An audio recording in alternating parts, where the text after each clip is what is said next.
Alrighty, well, welcome everyone. Welcome. Um, Everyone here, you've been invited because you are a CABE member. My name is Joshua Howdy. I'm the Administrative Systems Membership Relations Manager at CABE. First, I just want to extend my gratitude. Thank you all for being here, our CABE members, for your continued support for CABE. It's great to see you. Some of you may have seen my name around, you may have seen me on the website, and I kind of oversee along with the board and Jangos and Korea, the membership of CABE. Unfortunately, we weren't able to meet in person, but we're so happy you're here and you're able to take advantage of one of your perks of membership for CABE. If you haven't already, please rename yourself on Zoom with your name. You can add your chapter. If you're a part of a CABE chapter, please add that as well. This will be a little bit different from the other sessions. This will be a Q&A session with our guest speaker, Dr. Cummins.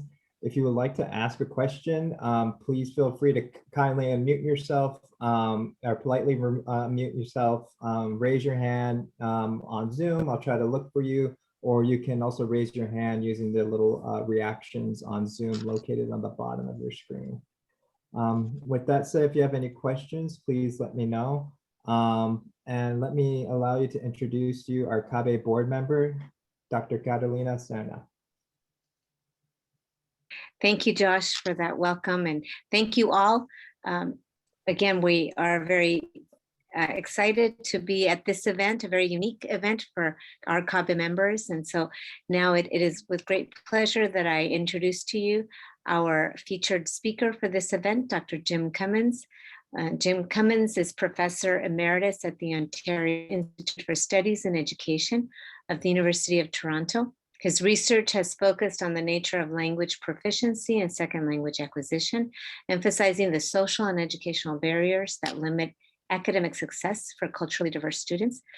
He has served as a consultant on language planning and education to numerous international agencies. His publications are many, as we know. One that is very well known is a 1996 publication by CABE of Negotiating Identities, Education for Empowerment in a Diverse Society, that focuses on strategies for promoting academic development among culturally diverse students. The second edition of this book appeared in 2001 and is now available to download at no cost at the CABE website. So you might want to go ahead and do that if you don't have a copy of that book yet. In the 70s and 80s, Dr. Cummins' research became part of the standard foundation for bilingual teacher education programs, while remaining highly relevant today. Many of us who went through bilingual education programs during that time and after also were benefited from all of the work and research that Dr. Cummins was a part of. He coined acronyms and concepts that are continuously referenced to explain support and advocate for bilingualism and bilingual learning in schools. These terms include BICS and CALP, SUP and CUP, the iceberg theory, the threshold hypotheses, two paradigms of bilingual education, additive and subtractive bilingualism, the Cummins quadrant, and many more. And so it is with great pleasure that I invite you to join me in welcoming Dr. Jim Cummins this evening. Bienvenido, Dr. Jim Cummins. Thank you. Thank you.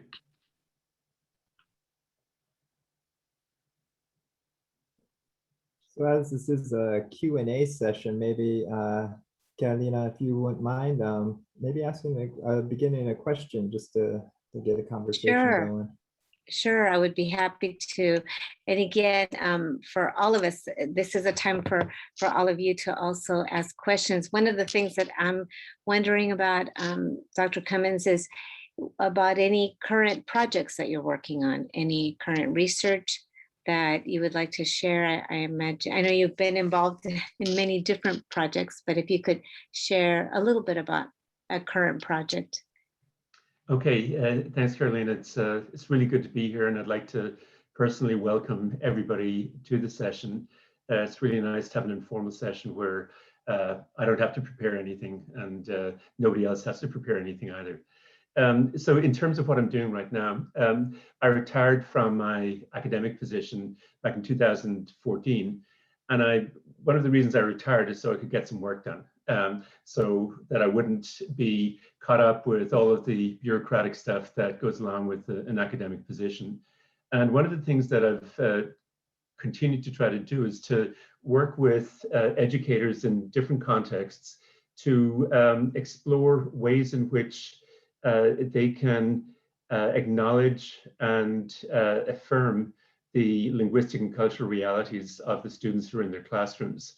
And obviously the issue that has dominated debate in the United States over the last 40 plus years has been bilingual education versus English only programs. And I think that issue has been resolved from the point of view of the academic research. There's no researcher who would have any credibility who would argue against bilingual education at this point. It has demonstrated its legitimacy over and over again. And dual language programs are spreading across the United States and also elsewhere. But the more challenging issue in many respects is the issue of what do we do in classrooms where there are multiple languages represented, where there may be no one dominant language, where it's not possible from a practical point of view to implement true bilingual education where two languages are used for instruction, because we have a mini United Nations sitting in front of us in our classrooms. And I've been working with teachers in the Toronto area and internationally in exploring options for that. And one term that I'd like to bring to people's attention is a project, or and the term that's used to refer to it is the Language Friendly Schools Project. You could go to languagefriendlyschools, all one word, .org, and you'll find out more about it. But what that is trying to do is to say is to work with schools and to form a community of schools that are operating from the same premises in terms of recognizing the value of the languages that students are bringing into school, acknowledging those languages, finding ways to enable students to use their entire multilingual repertoire in carrying out academic tasks and activities. And there's some very exciting things happening in that area. And the term translanguaging may be a term that's familiar to a number of people. It's become quite common in the academic literature over the last decade or so. That term is also used for the same focus, to build, to enable students to use their entire multilingual repertoire to engage with academic tasks. So these are issues that I've been working actively on and I've been writing about. So that's what's mainly on my mind these days.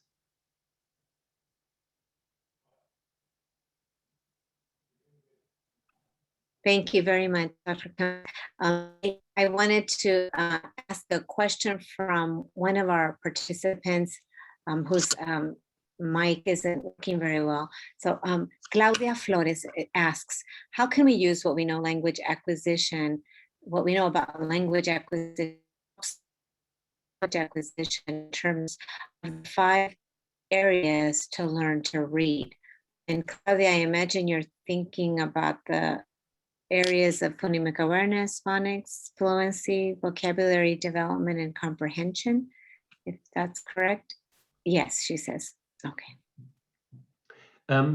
Okay, again, that's a great question. And it goes back to the report of the National Reading Panel that published its report, a very long report in the year 2000. It was set up under the Clinton administration. And that report came up with those 5 areas that we need to look at and focus on in terms of teaching reading. A simpler way of looking at the reading process is to basically say, look, there's 2 things involved.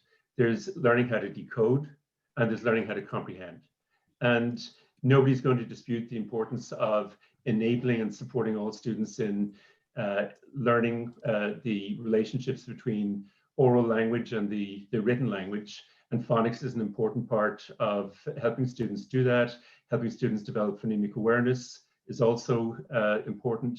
But there's no one magic solution in getting there. Students are coming into the classroom from a variety of different language backgrounds. Some students have had lots of opportunities to engage with print before coming to kindergarten. Other students have had very little opportunities to engage with print. And my orientation to this issue is whatever way you want to get students involved in decoding, that's great. It's important, just do it.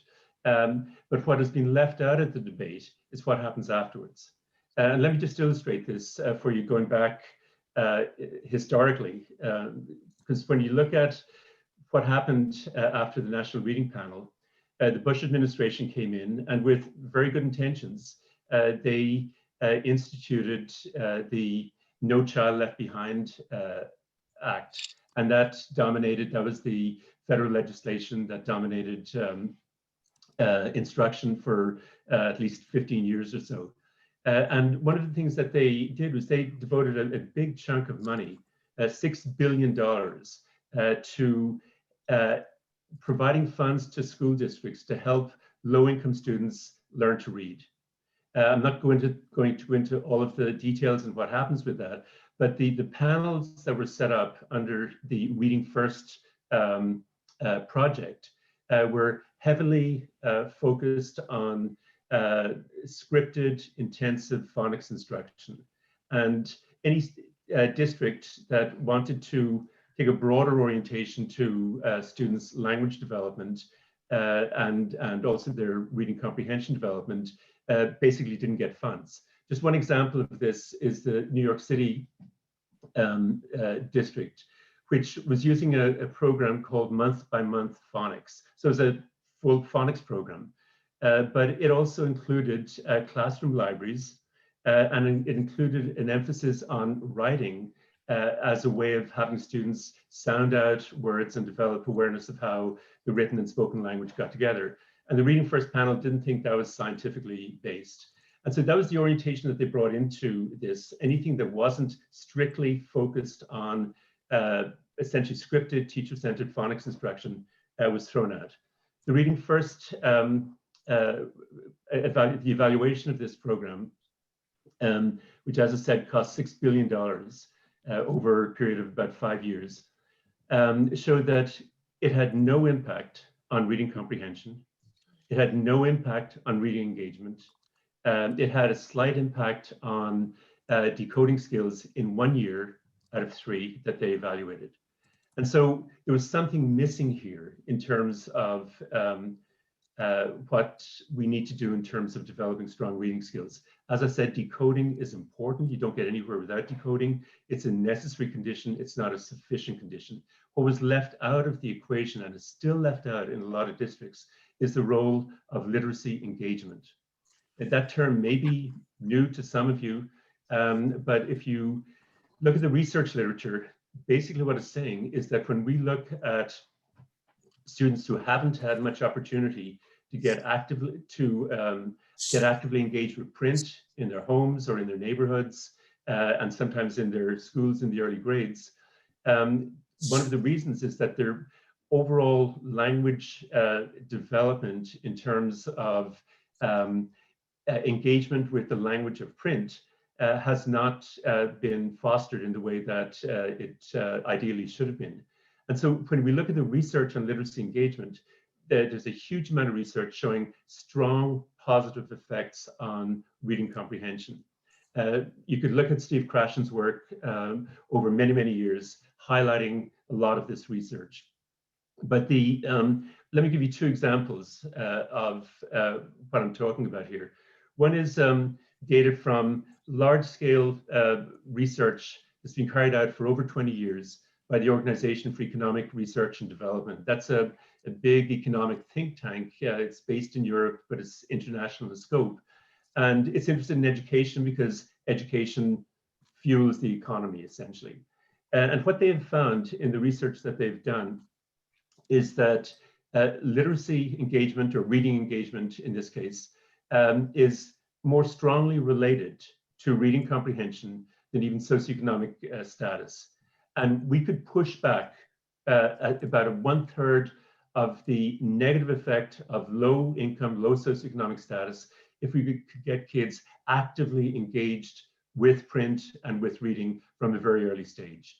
That's a huge impact. And yet it's something that has not been talked about to any great extent in the United States context. Let me give you another example. A study from New Zealand that looked at preschool, early childhood environments. And they looked at a number of preschools and monitored or evaluated a variety of things that were going on in the preschools.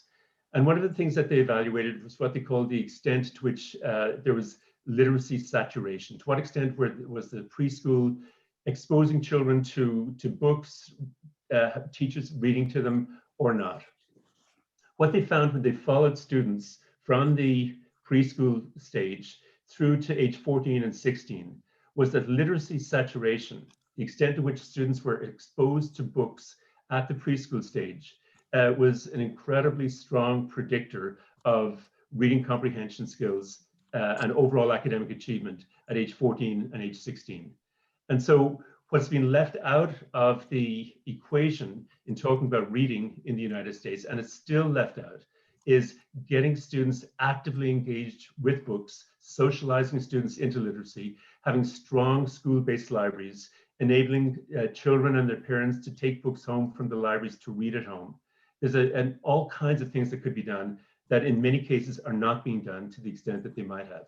So while the National Reading Panel came up with these 5 categories, like that's fine. But I think it's much simpler than that. We get kids decoding, we work with them. Any student who's having problems decoding, we provide extra support to enable them to do that. But for all kids, from the preschool stage on, we should be immersing them in a rich linguistic environment and a rich literacy environment. And that has been often neglected in both the debates about reading and also practice in not just the United States, but many countries. Thank you, Dr. Cummins. I would like to invite now Cheryl. You have a question. Would you like to unmute yourself and ask your question? Yes, thank you so much for this opportunity. Initial question was, what are the most critical ways to promote academic language development among secondary long-term English learners? And I hear definitely literacy engagement, but is there anything more that you can suggest for us? Thank you. Yeah, and again, it's a great question, because in states around the country, the phenomenon or the reality of students who continue to struggle with academic English, despite the fact that they've been in US classrooms for many, many years, is a reality. And the first point I'd make is that when we look at students who have not managed to catch up, not managed to reach the threshold that's required for reclassification, or whatever the term is used in different states, we've got to look at what's happening in those early grades. And I would argue that one of the things that is not happening is a strong focus on getting students engaged with literacy, with books from a very early stage. And when we look back again at the recent history, it's not surprising that that might have been the case. No Child Left Behind was highly problematic in the way it used standardized tests. It gave English learners essentially 1 year to learn English and come up to academic expectations. And that's totally unrealistic in terms of what we know from research is the trajectory that's involved. We're looking at typically at least 5 years for students to bridge that gap. And so teachers were in a situation where they were under huge pressure from principals, from superintendents, and principals were under pressure to bring up test scores. So that translated in many schools serving low-income students as a focus on teacher-centered, scripted instruction, drill and skill type of instruction, which is not going to help kids learn to read. It may have a short-term impact on enabling students to do standardized tests, but in terms of long-term, it's not going to work. So The whole environment under No Child Left Behind was highly problematic for English learners, because the policy absolutely and intentionally ignored the research that was out there. So when we look at the reasons, one of the reasons is that there was no focus or minimal focus in many schools on validating the language and cultural knowledge that students brought to school. There was very little focus on enabling them to get actively engaged with literacy, ideally in both their first language and in English. There was minimal focus on engaging the multilingual repertoires. So a lot of the things that we would highlight as being part of the toolkit and the evidence-based toolkit required for students to catch up academically, that was just not happening under No Child Left Behind. And obviously there are exceptions to that in many schools, but they're exceptions despite the policy rather than because of it.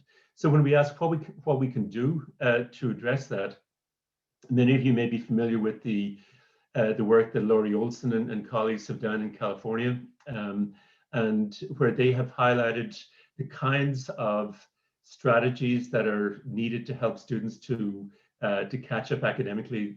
Laurie emphasizes the importance of enabling students to develop powerful oral language. She emphasizes the importance of validating students' first language. She emphasizes the importance of enabling students to read books that are relevant to their own background and culture. A lot of things that involve connecting the curriculum to students' lives, not pathologizing students because they haven't reached some arbitrary standard, not pathologizing them because their first language may be a non-standard variety of Spanish or whatever language they're speaking.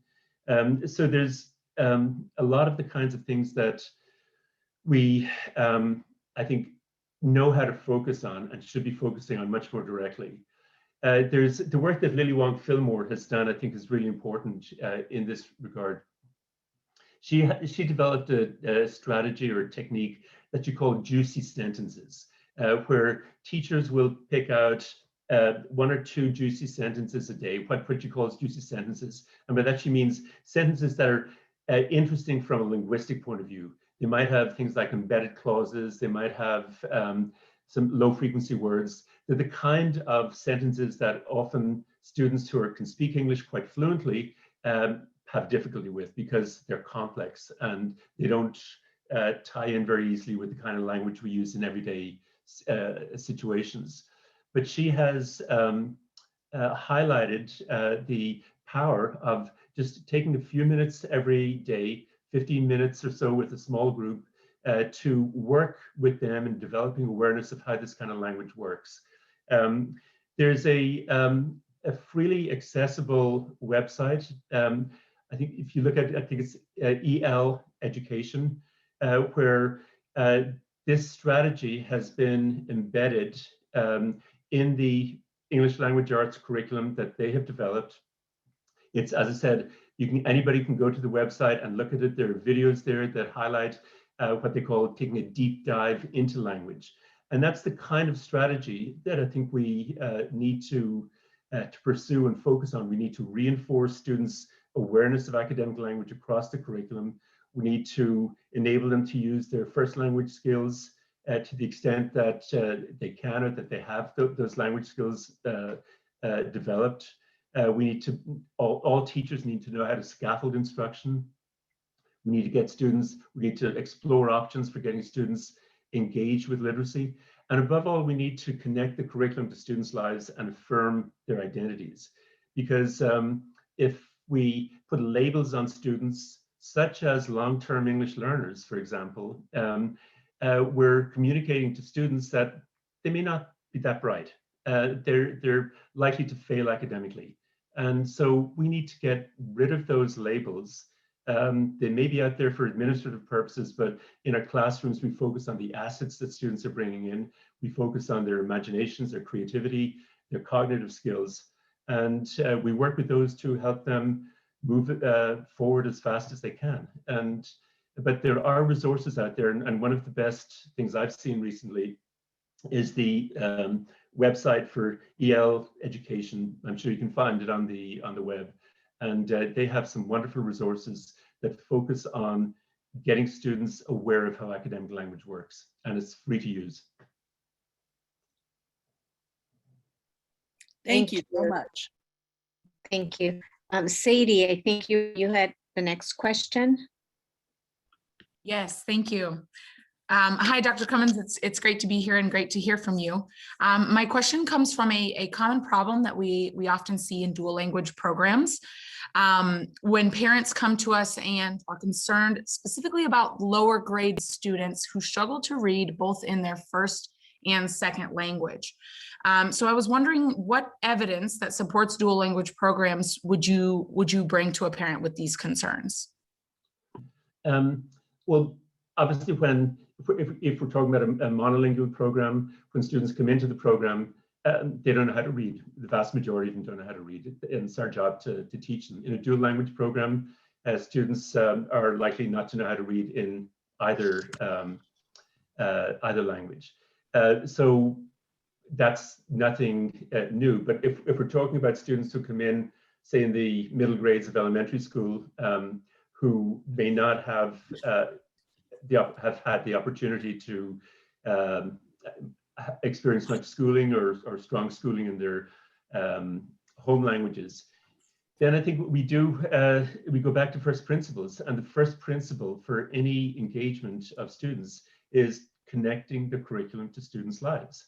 And that means looking at the curriculum that you've got in the dual language program, let's say in Spanish and in English, and realizing that, as all of the people here do realize every day, that we're looking at a wide range of backgrounds, abilities, interests among our students. And we try to connect the goals of the curriculum to what students are interested in. And if we have a student who's struggling, if we have students who have not developed strong literacy in their home language up to this point, then we work with them from where they are. And we try to find materials and reading materials that are likely to be of interest to them, that connect with their culture and interests. And we work from there. But the reality is that whether we're in a dual language program or a monolingual English program or whatever program, there is no kind of formulaic set of solutions that we pull off the shelf. And we've got to focus on teaching the kids who are in our classroom rather than teaching the curriculum that is in front of us. And that means looking at the curriculum, looking at the deep structure of the curriculum rather than the surface structure, and figuring out ways in which we can make that connect with the interests and language abilities and cultural background of our students. Thank you very much, Dr. Cummins. Martha Dueñas, I think you have the next question. Yes, thank you so much, Dr. Cummins, thank you for your foundational principles in the development of language and literacy for our multilingual learners. My question is, in more recent times, we keep hearing about the term academic language development, but it really does remind me of your concept of CALP. How would you connect these two concepts or terminology? I would highly appreciate your perspective on connecting, because oftentimes we see things in education as something new. And so it just really reminds me about your foundational principle. Yeah, thank you for that question. The BICS-CALP distinction goes back to the late 70s. And let me just explain where it came from as a way of getting into the issue that you raised. I was back in 1977, 78, I was working, I'd finished my PhD and I was working as kind of a very low paid research assistant, essentially in a research center in Edmonton in Canada. It gets down, or used to get down before climate change, used to get down to about -40 degrees in the winter there. So I spent 5 frozen years of my life in Edmonton. But one of the things I was able to do there was to work with psychologists who were in one of the local school systems to examine and analyze more than 400 psychological assessments and teacher referral forms that they had gathered over the previous 3 or 4 years from students who were coming as immigrants whose families had come as immigrants and they spoke another language other than English at home. And what came out of that was that teachers who were referring students for psychological assessment would often say things like, Jose arrived from Latin America 2 years ago. He's made excellent progress in picking up English. He now speaks it fluently and seems to understand, most of what's going on. But I'm really worried about him because he's so far behind other children in his reading skills development that I wonder if some learning disability or language problem is involved. Please advise. The student would then go to the psychologist, who often had no background in any issues related to language learning or bilingualism. This is back in the mid-70s. The psychologist would typically give the Wechsler Intelligence Scale for children to the student, which has a verbal component and a performance or nonverbal component. And the typical pattern that would emerge was that students would get about a cognitive ability score of about 75 on the verbal component, and on the nonverbal or performance component, they'd be up around the mid-90s. So there was a big gap between their nonverbal abilities, so-called abilities, in comparison to the verbal one. And frequently the psychologist would interpret this as saying that the child has a language problem, provide him with resource help, or put him into some kind of special education category. After I was able to analyze those data, the other piece of the puzzle came into place when I moved to Toronto, and I was able to reanalyze data from the Toronto Board of Education that showed that when we were looking at students from immigrant backgrounds who are learning English and looking at the time periods required for them to catch up academically, we were looking at least 5 years, and basically between 5 and 7 years for students to come close to grade norms in academic aspects of English. And so that put the other data into perspective, because even though these students were speaking English fluently, it was taking, they just hadn't had enough time to catch up academically in English. And there's 2 reasons for that. One is, as I mentioned before, academic language. Again, as you're clearly very familiar with, academic language has all kinds of complexities for all students. It has low frequency vocabulary. It has relatively strange syntax that we don't use in everyday contexts. It has discourse conventions that are very different from what we use when we're talking with our friends. But so there are complexities involved in academic language that represent one factor. The other issue is the fact that all students, native speakers of English, every year are making progress in terms of their academic language. Every year, they're increasing their reading skills, they're increasing their writing skills, they're expanding their vocabulary. So second language learners have to catch up to a moving target. And so it's not surprising that it takes at least 5 years for them to bridge that gap, because they have to run faster. And so when we look at this reality, that's where the BICS-CALP distinction came in. BICS standing for basic interpersonal communicative skills, our knowledge of our ability to function in everyday linguistic contexts, and CALP, cognitive academic language proficiency. So CALP is basically referencing the same reality as academic language. The difference is when we talk about academic language, we're talking about the language itself. CALP was talking about proficiency in that language, but they're 2 sides of the same coin. So basically what CALP is getting at is exactly the same as academic language proficiency. And there's all kinds of research data showing that there are differences in the relative frequency with which certain kinds of language is used in schools as compared to everyday contexts. That's not to say that we don't use everyday language in schools, we use it all the time. And there are some people who will use academic language outside of school contexts. And one characteristic of all of these people is that they have no friends, because it's a complex language that is very unusual and unfriendly in many cases to the kind of language we use in everyday situations. But the 2 issues, the 2 concepts are exactly the same.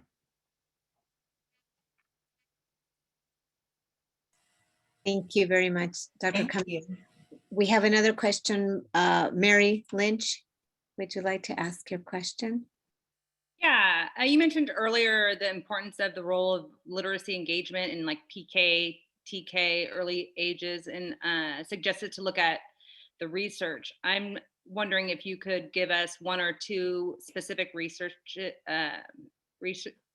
pieces of research to look at, so that I'm not fumbling around when I'm doing it, and when I bring it to my superintendent, it's something that was maybe referenced by you.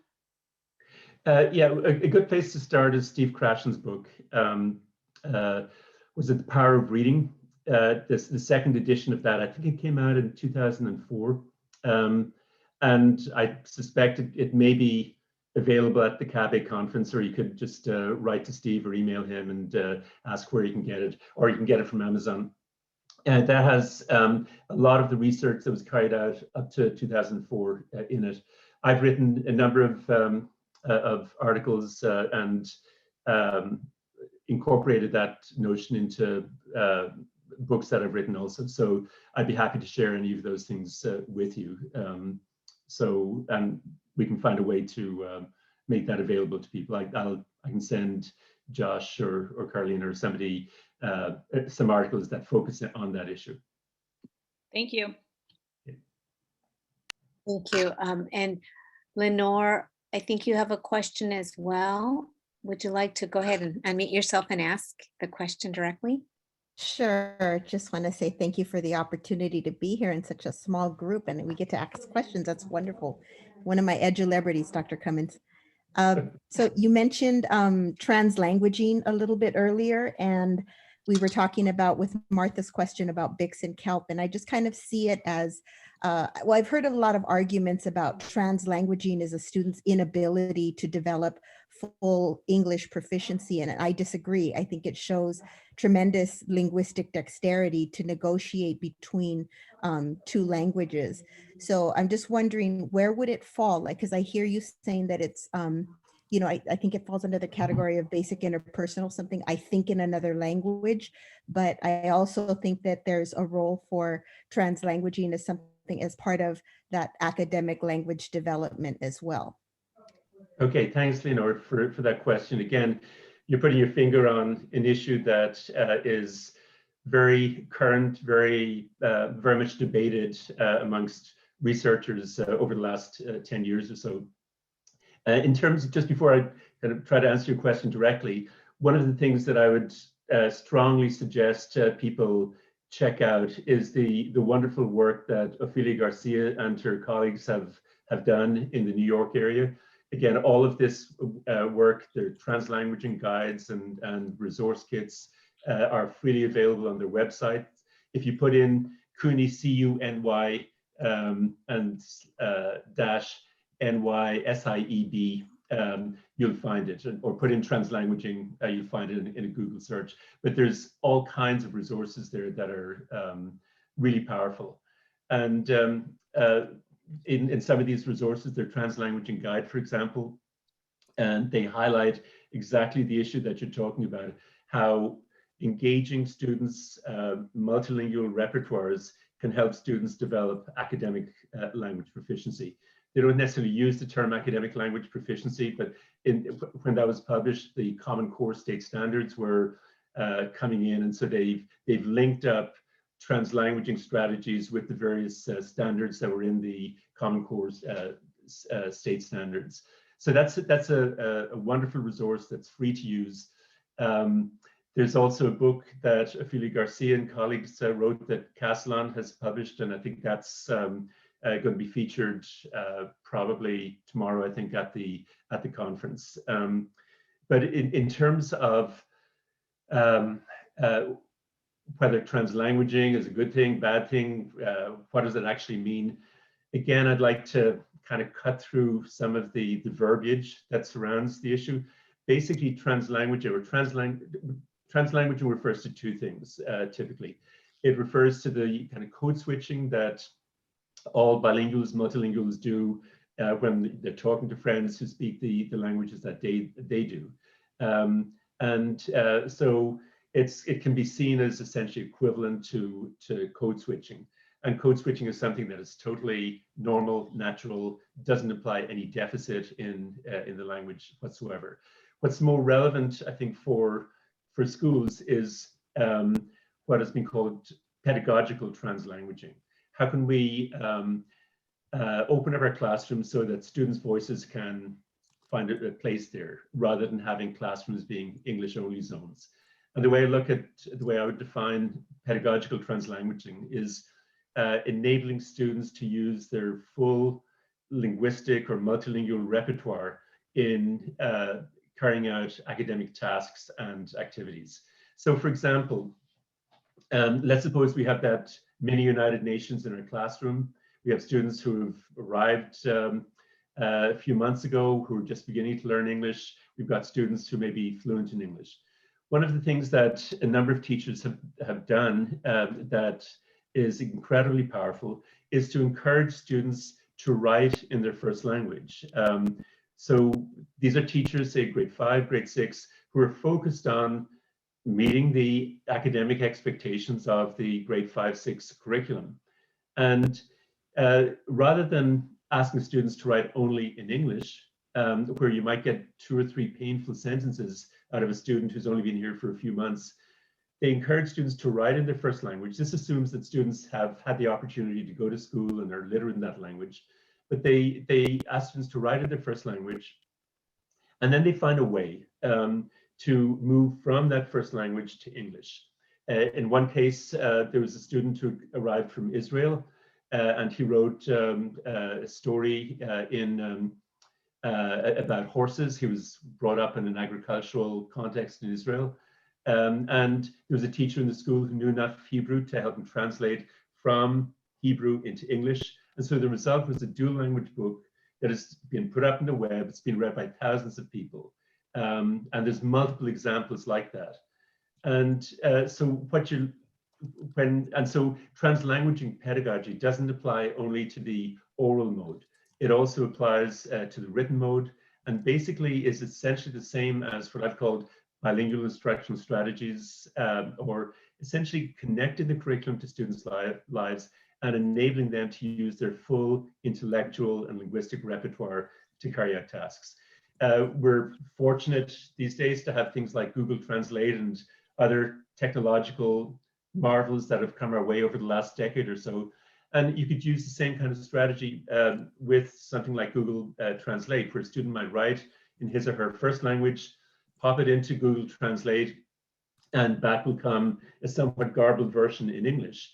But that garbled version is typically enough for you as the teacher to figure out what the student wants to say.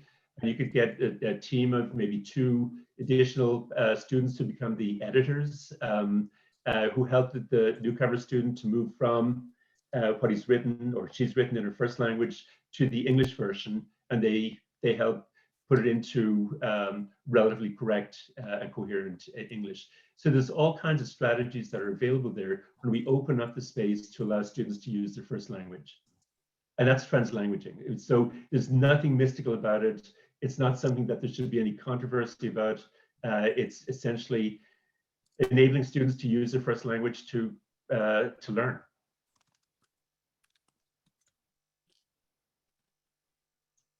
Thank you very much, Dr. Cummins.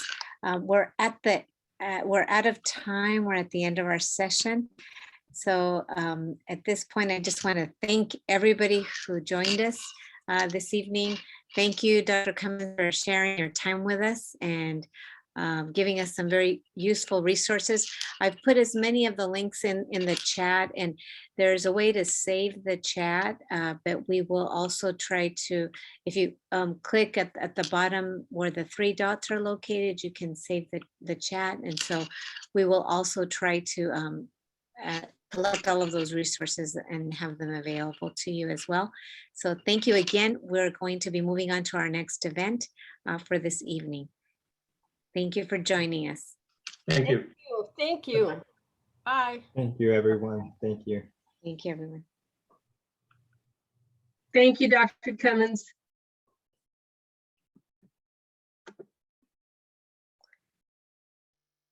Josh, excuse me, Josh, if you're still there. Yeah. Is there a way for us to post the link, to save the chat, and then we can post the links? There were several links and others also shared links with us. Yeah, let me see if I can, I just, see, it was Francisco.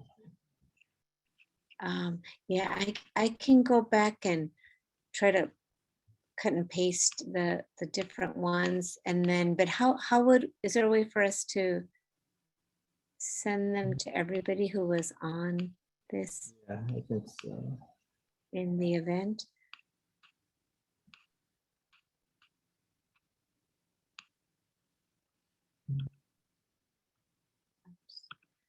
Because we can go through and copy. I'll start There you go. copying that. So whoever just requested it, I just put in my chat log. Okay. So that chat log should have all the links from the beginning of the session. If you guys want to Yeah. Okay, and then so everybody should be able to copy and paste from there. Yeah, the links will be there. They might not be clickable because it's a text document, but it should be there. The it could be content there. should be there. Okay. So hopefully those are made available. Okay, great. Thank you so much, Josh. Alrighty, thank you. I'm gonna close the room. Our next session is actually beginning in 2 minutes, the general session. So, Okay, great. so thank you so much, Catalina. Thank you. You're welcome. Thank you, Josh. Okay, Alrighty, bye-bye. bye-bye.